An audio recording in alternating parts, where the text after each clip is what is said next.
Après, est-ce qu'on peut commencer? Dès que tu nous auras nommé animateur, oui, bonjour tout le monde. D'accord. Bonjour, ouais, co-animateur, parce que l'animateur, ça doit être Kevin.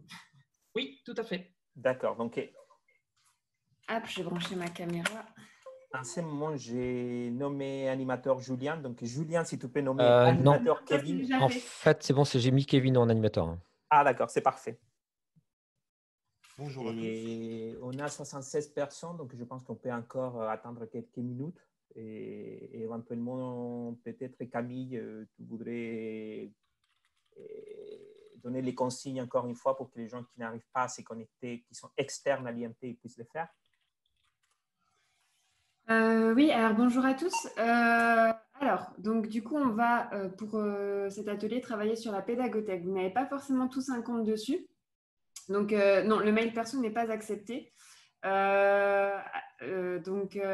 Du coup, en fait, vous allez travailler par 3. Donc, ce qu'il faut, c'est que dans chaque groupe, au moins une personne puisse accéder à la pédagothèque.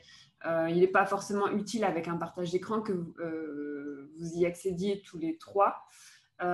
Donc, soit vous êtes membre permanent ou vacataire et vous avez un compte dans une des écoles de l'IMT ou à Mines ParisTech, auquel cas vous vous connectez avec vos identifiants mots de passe habituels. Vous vous connectez avec vos identifiants mots de passe habituels. Sinon, vous pouvez créer un compte si vous êtes vacataire et que vous n'avez pas de compte avec des mots de passe habituels, mais par contre, il faut quand même que ce soit une adresse mail voilà, dont le domaine est une des écoles de l'IMT, Mines ParisTech ou une école affiliée. Voilà. Oui, donc, du coup, vous allez pouvoir, voilà, il faudra qu'au moins dans les groupes, il y ait au moins une personne. J'espère que le hasard fera bien les choses, puisque ce sera forcément une répartition un petit peu aléatoire. Mais, sinon, vous le signalez et voilà. on adaptera les groupes en fonction. Donc, d'abord, bonjour à tous. Donc, on avait Camille, qui est ingénieure pédagogique à l'IMT Lille Douai. Et moi, Jean-Loup Castagne, qui suis conseiller pédagogique à l'IMT Atlantique. Mais aussi, on a avec nous Céline, Kevin, Julien, Gaël, Carole, qui sont là pour justement aider et dépanner tous ces problèmes techniques. Donc, vous allez voir, dans cet atelier, on va aller très doucement, on va prendre son temps, on va essayer d'être à l'écoute et justement pouvoir intervenir. Et dans ce cadre, Camille va être la personne qui va animer l'atelier et c'est moi qui veux surveiller à la fois le chat dans Zoom, mais également les demandes d'aide que vous pourriez avoir une fois que vous êtes dans les groupes. On va commencer par une première activité où on restera ensemble, on va regarder Camille faire et pendant ce temps-là, on vous invite à essayer de vous connecter à l'espace de travail qui s'appelle Gérer un espace Moodle. Camille, quelque chose à ajouter? Non, c'est tout bon. C'est okay. bon pour moi. Donc, oui, vas-y Camille. Alors, du coup, je vous ai partagé mon écran. Hop, je vais juste changer le partage. Donc, c'était la petite slide pour vous indiquer où vous connecter. Je vais peut-être quand même la repartager rapidement.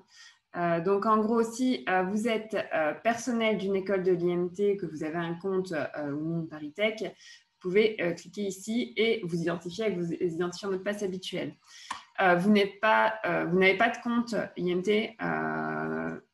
Alors, idéalement, c'est de se créer un compte, mais effectivement, les mails perso ont été bloqués. On a réservé l'inscription à un certain nombre de domaines. Donc, voilà. Ce ne sera pas normalement gênant pour l'activité et on vous répartira avec des personnes qui pourront accéder à la pédagothèque.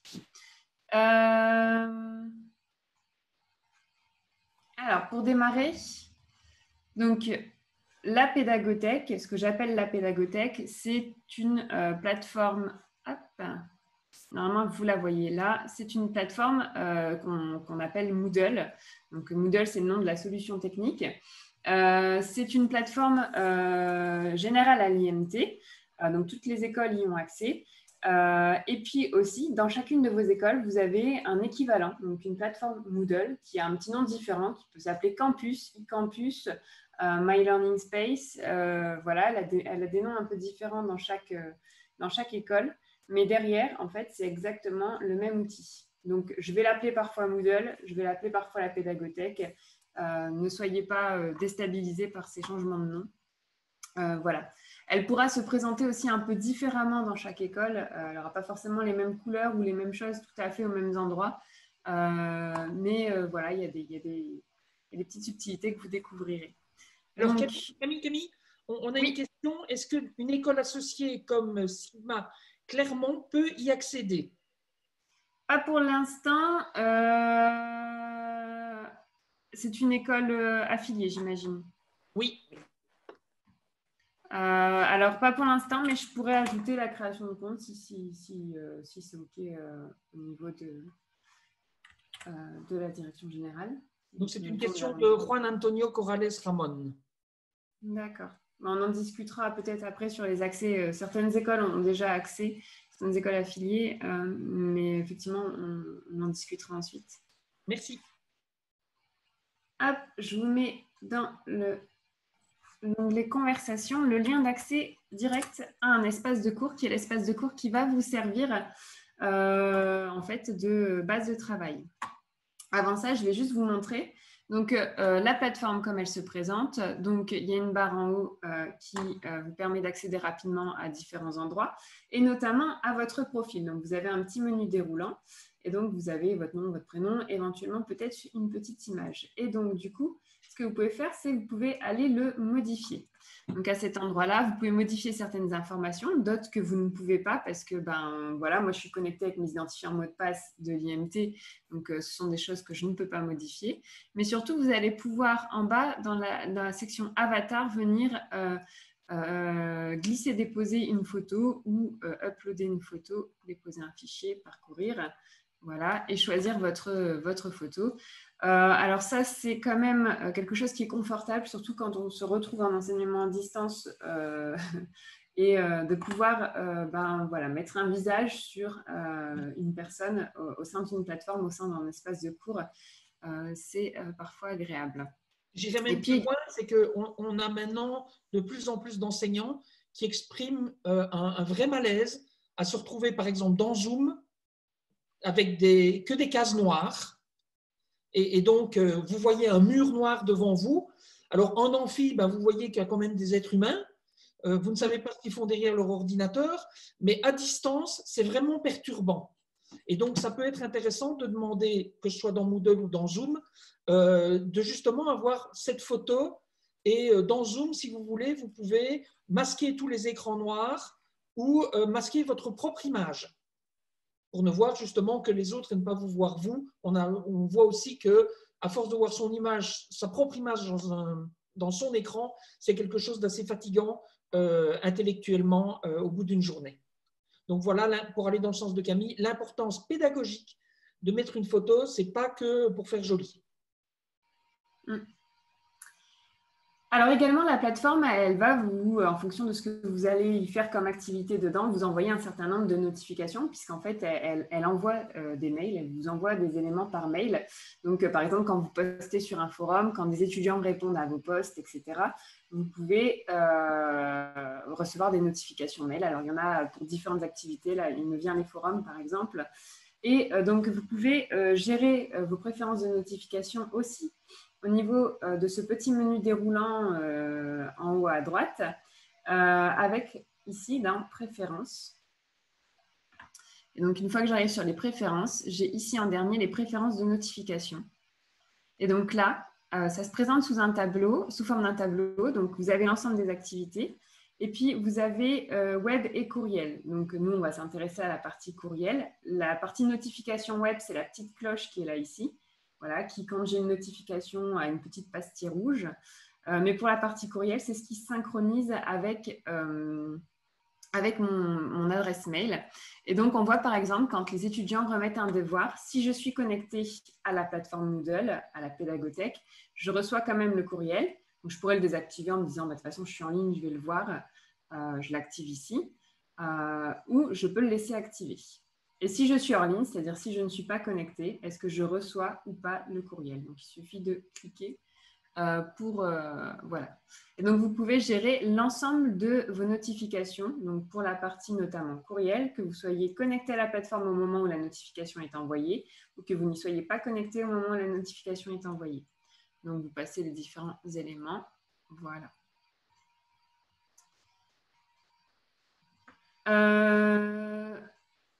Voilà pour les préférences de notification. Et donc là, on va passer, donc on va revenir sur l'espace de cours. Donc, moi, j'utilise parcourir, cours. Je vais dans la rubrique divers et tests. Et alors, tout en bas, pour le coup, il y a un cours qui s'appelle Gérer un espace Moodle. J'entre dedans. Et donc, du coup, vous allez vous retrouver en travail de groupe. Donc, vous allez pouvoir, voilà, l'un d'entre vous accède à ce cours et donc il y a un lien. Donc, vous allez vous rendre dans cette fameuse catégorie divers et tests de la pédagothèque. Vous allez être répartis dans des groupes Zoom et donc votre groupe Zoom va porter un numéro et donc vous allez repérer l'espace de cours qui correspond à ce numéro. Donc, si je suis dans le groupe Zoom numéro 12, eh ben, je vais aller dans l'espace formation numéro 12. Ensuite, donc, il y a une clé d'inscription. La clé d'inscription, c'est IMT en majuscule. Et vous allez avoir une activité de 60 minutes. Donc, comme vous êtes dans Zoom, vous allez être en groupe de 3. À tout moment, si vous avez besoin d'aide, vous allez voir sur la barre du bas, vous allez avoir un petit bouton « Demander de l'aide ». Et alors, Jean-Loup va recevoir une petite notification et va nous dispatcher pour venir vous apporter de l'aide, vous secourir éventuellement. Et puis aussi, donc vous pourrez partager votre écran donc avec le bouton qui est là au centre. Donc, celui qui a accès notamment à la pédagothèque prendra la main, partagera son écran et donc les autres pourront travailler avec lui. Et toutefois, si vous voulez que les autres participants puissent eux aussi intervenir sur ce que vous êtes en train de faire, vous pouvez donner le contrôle de l'écran. Donc, voilà, quand on est autre utilisateur, on peut tout en haut dans la barre du haut, il y a une barre en haut verte, View Options. Alors, j'ai des captures en anglais, mais voilà. Request Remote Control. Donc, vous pouvez demander à celui qui projette son écran de donner. C'est option d'affichage et demander le contrôle à distance. Merci, Jean-Loup. Oui. Donc voilà, et au niveau de l'activité, alors cette année, c'est parti, vous avez décidé de développer votre utilisation de la plateforme pédagogique de votre école et donc du coup, après une réunion d'équipe, il est décidé que vous allez passer l'enseignement sur Moodle. Donc vous êtes en charge, votre équipe vous a chargé de la préparation de l'espace de cours. Donc pour commencer la mission, vous allez voir, vous n'allez pas tout voir comme moi je vois tout. En fait, vous avez des petits boutons sur la droite. Voilà. Quand vous voulez commencer, et puis après, pour chaque tâche, pour passer d'une tâche à l'autre, alors je vais prendre un rôle étudiant pour vous montrer quand même. Hop, pour passer d'une tâche à l'autre, il suffit de cocher la petite case. Donc, par exemple, je suis allée quasiment jusqu'au bout, je suis allée jusqu'à l'étape 5. Donc, on va dire que voilà, j'ai fini l'étape 5, je coche. Et en dessous, j'ai l'étape 6 qui apparaît. Voilà. Donc, toujours, effectivement, vous avez l'intitulé de la tâche, voilà, ce qu'il faut faire. Vous avez en dessous à chaque fois des tutoriels qui vont vous guider pour la réalisation des tâches, une petite pédagonote et une technonote si vous voulez aller plus loin. Et quand vous avez fini, hop, vous cochez le petit bouton pour passer à la tâche suivante. Voilà. Est-ce que vous avez... Voilà. Donc, on va faire un petit temps pour prendre les questions. Donc, les questions soit dans le chat, soit en levant la main dans la fenêtre des participants. Donc, on va vous laisser quelques secondes pour, si vous avez des questions, qu'on vous donne la parole. Donc, vous levez la main ou vous posez votre question et puis soit je lis la question, soit je vous donne la parole. Sinon, on laisse Camille vous afficher les groupes.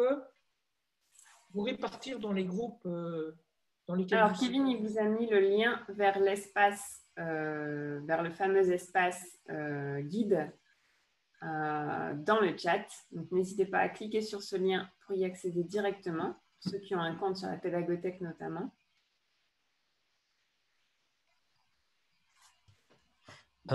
Camille, juste pour accéder au compte divers, à la catégorie divers et tests, Ouais. comment ça se passe en fait? Parce que moi, je ne la trouve pas, cette catégorie-là. Là, ici, c'est un lien. Regarde, rendez-vous dans la Ah, catégorie. ok. D'accord, c'est un lien. Ça marche. Dessus. Super. Mais du coup, tu peux mettre ce lien dans le chat peut-être, Ouais, c'est ça? pas de souci. Hop.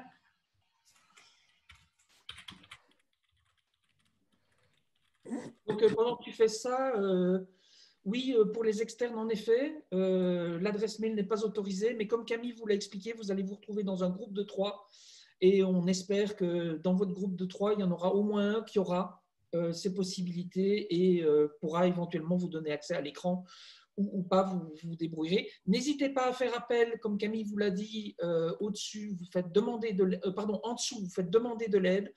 On est 6 à pouvoir intervenir dans votre petite équipe et vous aider, que ce soit pour clarifier des consignes ou lever un obstacle technique. Alors oui, l'accès à la pédagothèque, on réfléchit à comment donner accès notamment aux personnes vacataires, ce sera fait. Je sais que vous êtes, Béate, peut-être que je me prononce mal votre nom, mais à IMT Lille-Douai, et pour vous, normalement, ce sera réglé cet été.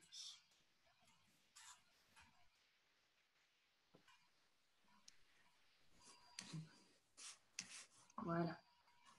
Donc, comme il n'y a pas de questions pour le moment, Camille, on peut peut-être créer les groupes dans Zoom. Oui. Kevin, ça va pour toi?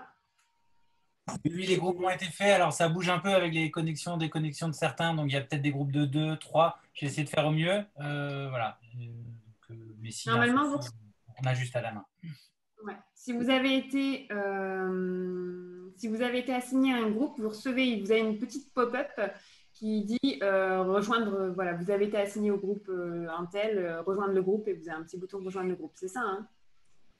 Ben, il faut surtout que tu lances maintenant le Breakout Rooms pour qu'ils se retrouvent en sous-groupe, quoi. Moi, j'ai créé les groupes, mais je n'ai pas encore lancé toutes les. Je crois que c'est Par que contre, toi, quand tu vas cliquer sur ça, ils vont tous être dispatchés en petits groupes, quoi. Je crois que ça comment? Alors, tu as le bouton, je ne sais plus, avec les 4 carrés là en bas.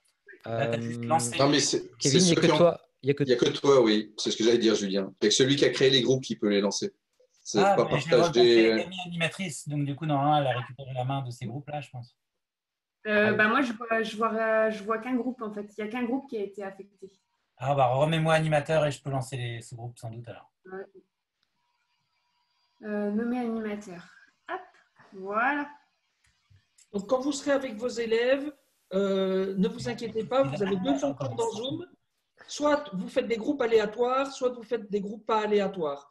Nous, on avait besoin que les groupes soient liés au groupe pour Moodle, et donc ça nous a compliqué. Mais en tant qu'enseignant, si vous faites des groupes aléatoires, c'est 2 clics dans Zoom et ça va tout seul.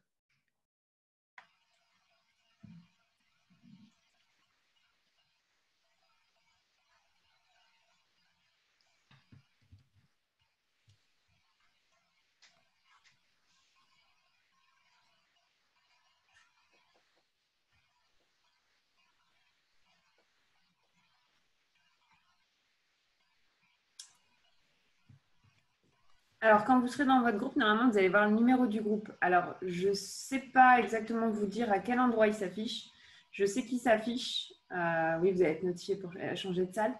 Je sais que le numéro de groupe s'affiche parce que j'ai déjà fait plusieurs fois ce type d'activité et je n'ai jamais eu de problème. C'est-à-dire que tous mes participants trouvent leur espace de formation et il correspond bien à leur numéro de groupe Zoom et il n'y a pas de mélange.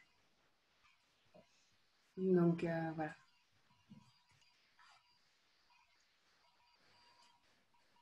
Alors, oui. Voilà.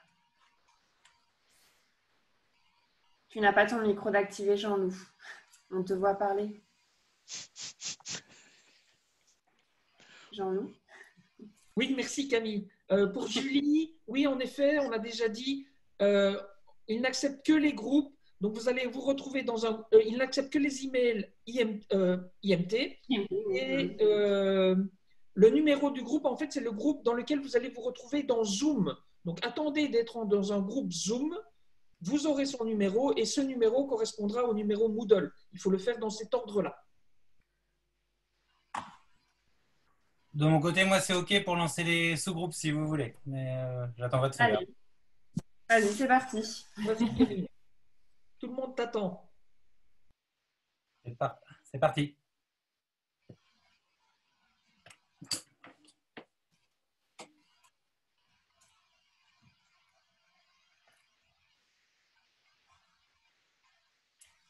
Donc, normalement, là, vous avez une petite fenêtre, une petite pop-up.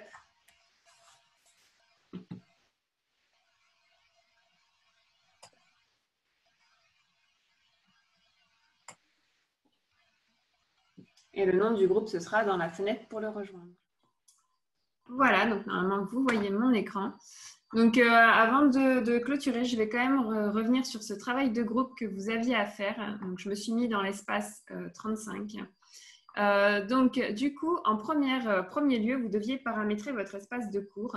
Donc, après la réunion d'équipe, vous deviez paramétrer l'espace de cours en optant pour un format hebdomadaire avec un début de cours au 7 septembre à 9 h et activer le suivi d'achèvement. Donc, sur mon espace de cours, je vais aller dans les paramètres du cours. Donc, j'ai sur la droite, là, dans la pédagothèque, un bloc administration. Parfois, c'est une petite roue crantée tout en haut qui vous permet d'y accéder. On est bien dans l'administration du cours. Il faut toujours bien regarder où on se trouve. Hop, paramètres. Donc, on me demande une date de début du cours au 7 septembre. Donc, je vais aller au 7 septembre. Hop, 7 septembre à 9 h. C'était, voilà. Ensuite, on me demandait un format hebdomadaire. Donc, du coup, je vais aller me mettre en format de cours, format hebdomadaire. Et puis, on me demandait d'activer le suivi d'achèvement. Je vais aller activer le suivi d'achèvement. Hop, voilà. Donc, j'enregistre et je reviens à mon cours. Tout ça, c'est bon. On voit que mes sections sont passées sous forme hebdomadaire à partir du 7 septembre. Donc, ça, c'est bon pour moi.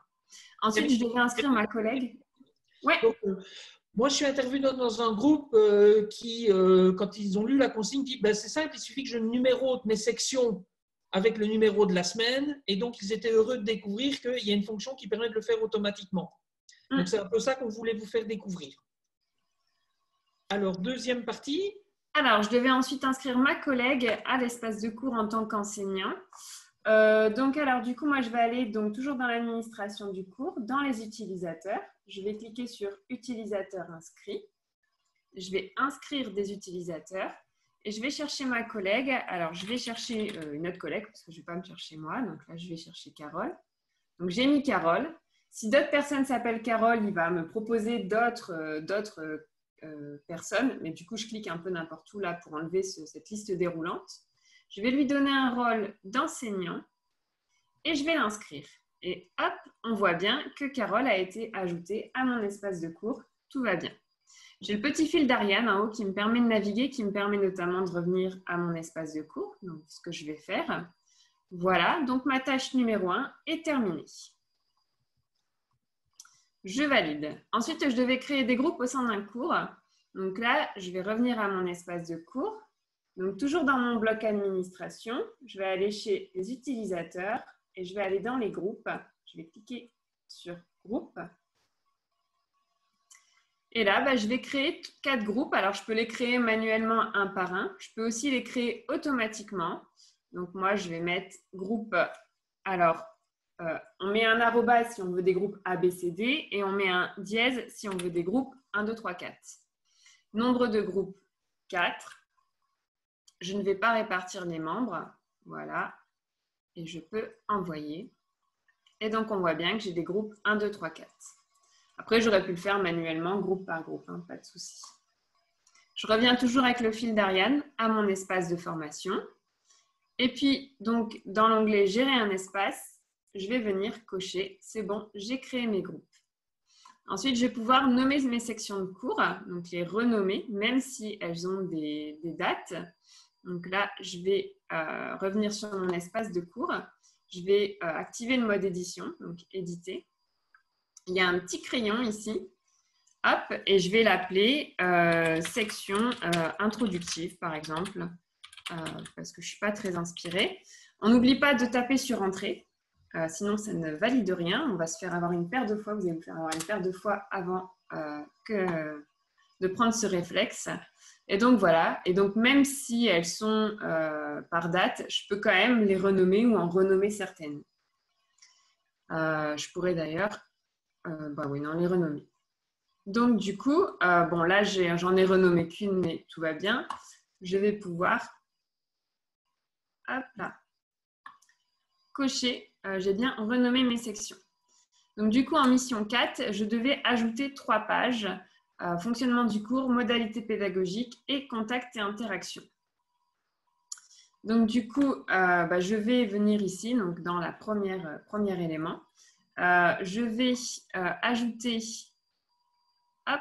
une ressource de type page. Ajouter. Je vais mettre fonctionnement du cours. Là, j'aurais copié-collé tous les éléments, mais je ne vais pas le faire devant vous. Mais voilà, copier-coller la structure de la page qu'on avait proposée dans l'espace. Et donc, je vais enregistrer et revenir au cours. Et donc, on voit bien que j'ai ici une page fonctionnement du cours.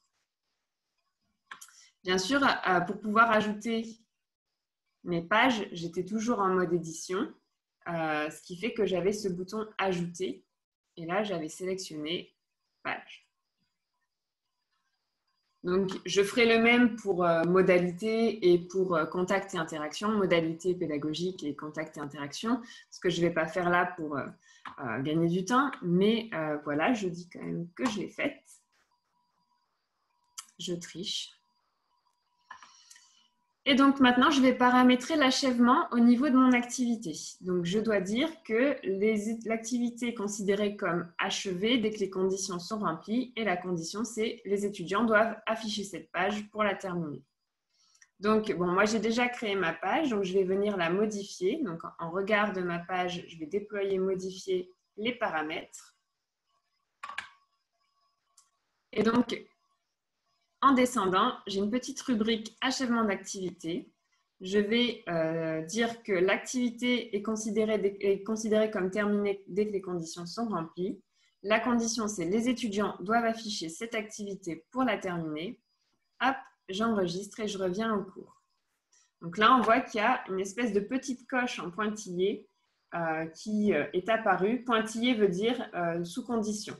Si la bordure de la coche était pleine, ça veut dire que c'est à l'étudiant de cliquer et de dire lui-même qu'il a fini, comme ce qu'on fait dans l'autre espace, comme ce que je fais ici. Vous voyez là, la bordure est pleine. Voilà, donc ça c'est fait.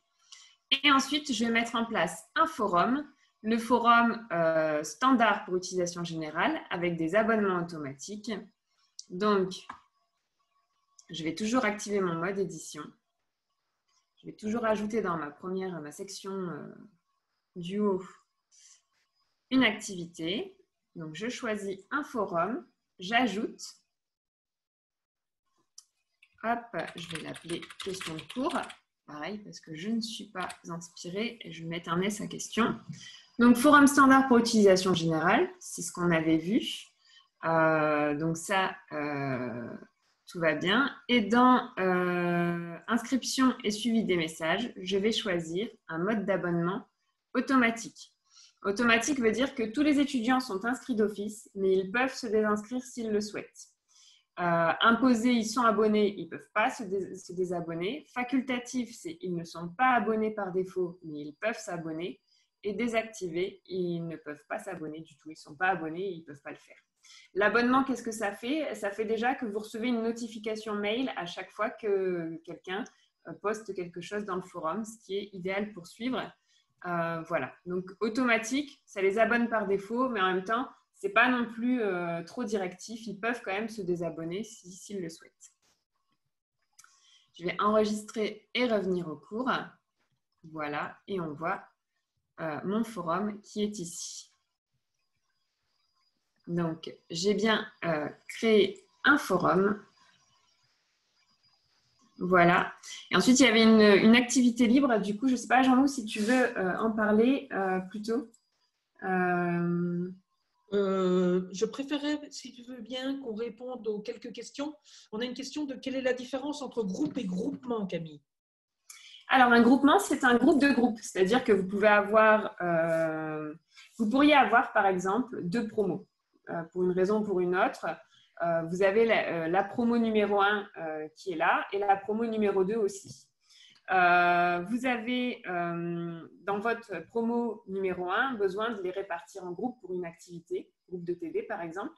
Donc, vous créez des groupes 1, 2, 3, 4 et ces groupes, vous les placez dans le groupement promo numéro 1. Ça répond à la question? Donc oui, je pense. Ce sont donc des super groupes. Des groupes de groupes. Mais qu'il faut créer avant de créer les autres petits groupes pour que Moodle comprenne où il doit aller pêcher les élèves. Ouais, bah, ils peuvent être créés après et ensuite on va venir répartir automatiquement les groupes. Il n'y a pas d'ordre. Et alors, on a une deuxième question, c'est pour un cours donné, est-ce qu'on peut dévoiler les sections à la carte selon l'avancement de chaque groupe? Donc ça, c'est un peu ce que vous avez vécu ici. Et Camille, tu peux expliquer comment on fait? Oui, alors du coup, nous, ce qu'on a fait, c'est que dans chaque section, alors je vais quitter mon rôle, revenir à mon rôle à moi. Donc, dans chaque section, on a mis ici, hop, je vais éditer. Nous, on a mis une étiquette. Donc, vous voyez, si j'ajoute quelque chose, on a ajouté un contenu qui s'appelle étiquette. Qu'on a rempli, donc je vais modifier cette étiquette-là, qu'on a rempli avec les tâches qu'il y avait à effectuer, différentes tâches qu'il y avait à effectuer. Et puis, on a paramétré un achèvement d'activité. Je ne vais pas déverrouiller là le suivi, donc je vais vous faire comme si je vais vous créer une autre étiquette pour vous montrer un petit peu à quoi ça ressemble. Donc, l'étiquette, voilà. Donc, que ce soit une étiquette, un devoir, une leçon, n'importe quoi, vous pouvez y associer ou non un suivi d'achèvement. Donc là, j'ai plusieurs possibilités. Enfin, sur l'étiquette, j'en ai qu'une, mais sinon, sur les autres activités, j'ai plusieurs possibilités. Mais là, je vais dire que les participants peuvent marquer manuellement cette activité comme terminée. Donc, je vais mettre du contenu de l'étiquette. Voilà. Donc, je vais enregistrer et revenir au cours. Donc là, on voit mon étiquette. On voit bien, effectivement, il y a une petite coche. Alors, comme je suis enseignante, là, elle n'est pas vide, peu importe. Et donc, après, au niveau de ma section, donc là, je me mets bien au niveau de la section. Je vais aller modifier la section. Et qu'est-ce que je vais dire? Je vais dire que je restreins l'accès à cette section sous condition d'achèvement d'activité. Et donc, je vais dire la condition, c'est que elle s'appelle étiquette, je pense. Ouais, j'ai dû l'appeler étiquette. Doit être marquée comme terminée. Donc, ça, je laisse comme ça. Et si vous faites un quiz, elle est là, ça peut être lié aux conditions de réussite et vous pouvez choisir. Il y a beaucoup de choses qui vont qualifier si l'activité a été achevée ou non. Là, je choisis avec l'œil si voilà, la condition que j'ai posée est visible ou non par les étudiants. Si je décoche l'œil, enfin si je barre l'œil, les étudiants ne voient pas à quelles conditions ils peuvent accéder à la section. Si je le laisse comme ça, ils peuvent voir enregistrer. Et donc là, on voit bien donc, que ma section 1 a un accès restreint, c'est-à-dire qu'elle n'est pas disponible à moins que contenu de l'étiquette, donc ce qui est là, soit marqué comme achevé. Si maintenant je prends un rôle d'étudiant, alors j'ai ma petite fenêtre Zoom.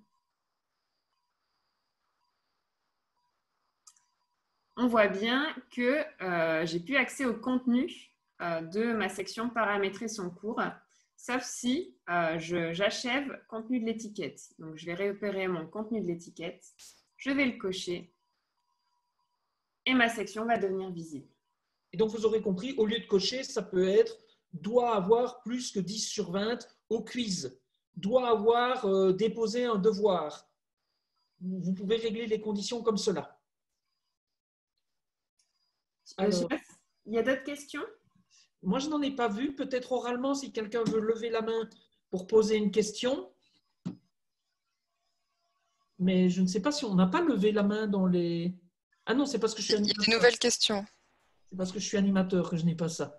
Alors, Laura et Isabelle ont des questions. Donc, Isabelle, est-ce que vous recommandez mode pour suivi de travail de groupe et par animateur? Je ne suis pas sûre de comprendre la question. Isabelle, tu peux un peu clarifier, s'il te plaît? Oui, pardon, j'ai un problème avec la voix. Est-ce que vous recommandez Moodle pour un suivi de travail? Par exemple, il y a 10 groupes qui fonctionnent en parallèle avec 10 animateurs. Est-ce que Moodle pourrait nous permettre de suivre le travail de chaque groupe et des animateurs? Je sais pas si c'est possible. Ouais, ce serait possible de faire un espace de cours dans lequel vous créez les 10 groupes, vous associez un animateur à chaque groupe. Et puis, du coup, ben, voilà, ils ont accès à leurs ressources, ils ont accès au forum. Alors, ce que je recommande, c'est dans les paramètres du cours, je vais revenir sur mon espace 35. Donc là, je suis bien dans l'administration du cours paramètres, de passer sur un mode de groupe séparé.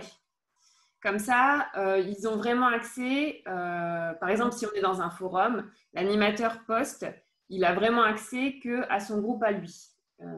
Voilà, il n'y a pas de visibilité des posts d'autres animateurs à destination de leur groupe à eux. Chaque groupe est un petit peu en espace un peu clos au sein d'un même espace Moodle. Groupe visible, là par contre, on peut voir ce que font les autres groupes, même si on n'est pas dedans. Un groupe visible, ça peut être intéressant si on veut les challenger un petit peu sur l'avancement, par exemple. Oui, c'est des choses qu'on peut faire comme ça. Ouais. Alors, une question de Laura. Est-ce qu'on peut intégrer des iframes en HTML dans Moodle? Alors, moi, je ne comprends déjà pas ce que c'est qu'un iframe, mais je vais tenter une réponse. C'est qu'en fait, dans l'espace de cours, Laura, tu as vu, il y avait des pédagonotes et des technonotes.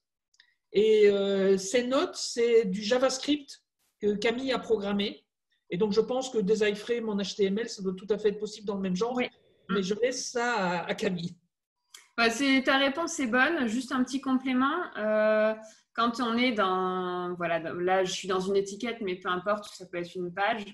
On a un petit bouton ici qui permet d'accéder au code HTML du champ de texte. Et donc là, Laura, donc tu pourras passer comme ça et puis venir mettre ton iframe. Groupe séparé, c'est dans les paramètres du cours. Hop. Donc, au niveau de l'espace de cours, paramètres. OK. Tout en bas. Je crois qu'on a répondu aux questions.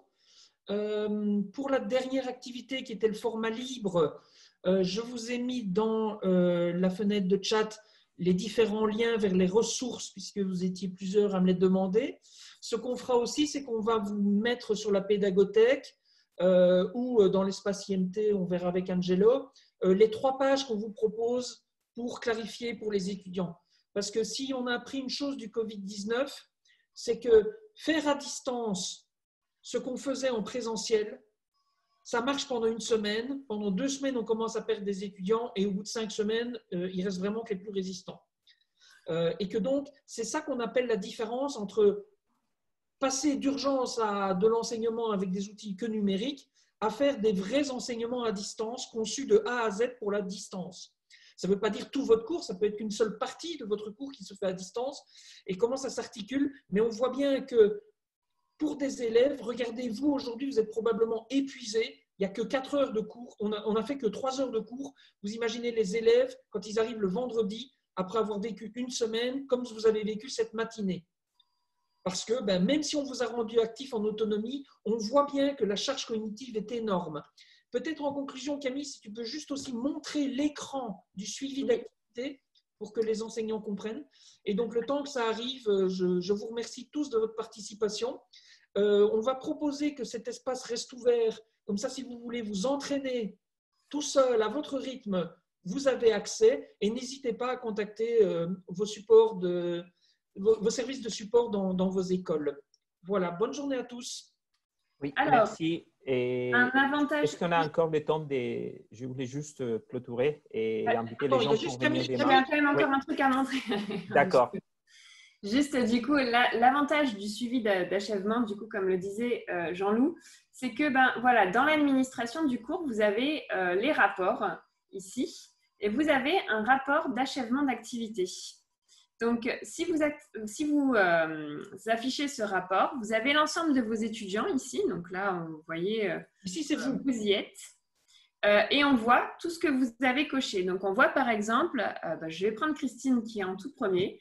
On voit que Christine, elle a fait donc, la première activité, la deuxième, donc voilà la section 1, la section 2, la section 3. Et on voit même qu'elle a tout fait. Je pense Christine, elle est arrivée, elle a tout terminé. On voit par contre que Emmanuel s'est arrêté à la section 5. Et voilà, il restait la 6 et la 7 à terminer. Et donc, Camille Carlier n'a fait aucune activité. Voilà, je n'ai rien fait.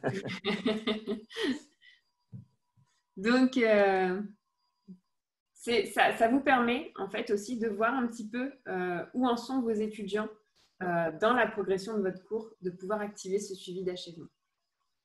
Voilà, Angelo, je te laisse la parole. Oui, mais merci Camille, merci Yalou et merci à toute l'équipe Comet parce qu'ils ont été tous mobilisés pour donner assistance aux gens qui avaient besoin, qui ont demandé très souvent. Donc, ils se sont déplacés dans chaque équipe pour faire les suivis. Et donc, pour demain, on commence à 9h30. Donc, ça sera dédié à la classe virtuelle. On va tester 2 dispositifs, donc Zoom, que vous connaissez déjà, et Big Blue Button aussi, que certaines écoles ils sont en train d'utiliser et celles qui ne connaissent pas, bon, éventuellement, vous pourrez l'utiliser aussi. Et demain, vous allez tester ces 2 dispositifs avec un contenu toujours pédagogique derrière. Et donc, merci, bon appétit à tout le monde et à demain. Merci à tous.